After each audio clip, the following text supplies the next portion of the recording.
Well, my opinion, the best balance is really to be leaning toward the more aggressive. And so the first thing you should do is always make sure that you can come through on your promises. So if you promise a decent return on investment, you have to deliver that. And if you deliver it at least once or twice, that allows you then to take bigger chances on things that are a little more questionable. So I think organizations should lean forward, because if they don't set goals or try things that have no real obvious solution, they'll never uncover or discover anything important. So they really have to kind of go into uncharted territory. I think research and development is the greatest unused opportunity in business, in part because a lot of researchers, they'll have their typical design constraints, and they're the same design constraints they have always had. How do I make this cheaper? How do I make it work faster? If it's a picture, how do I make the color brighter? Things like that. If it's a food, how do I make the flavor more important?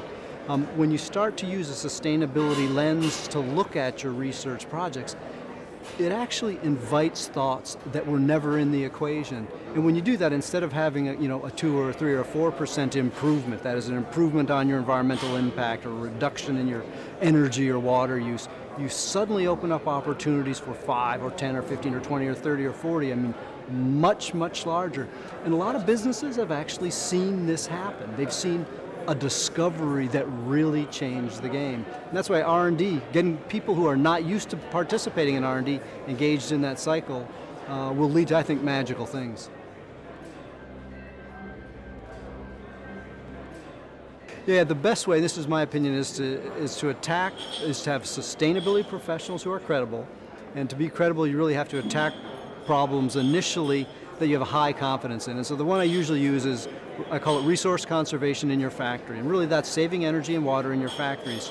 And those, when you do some investment in water saving or energy savings, you can typically predict the return on investment and frequently deliver it quite reliably. And once you get there, once the skeptics who have invested some amount of money, not necessarily an enormous investment, but some. It could be $100,000 or it could be a couple of $1 million. And the sustainability people have proven, I can deliver the 30% I said I would.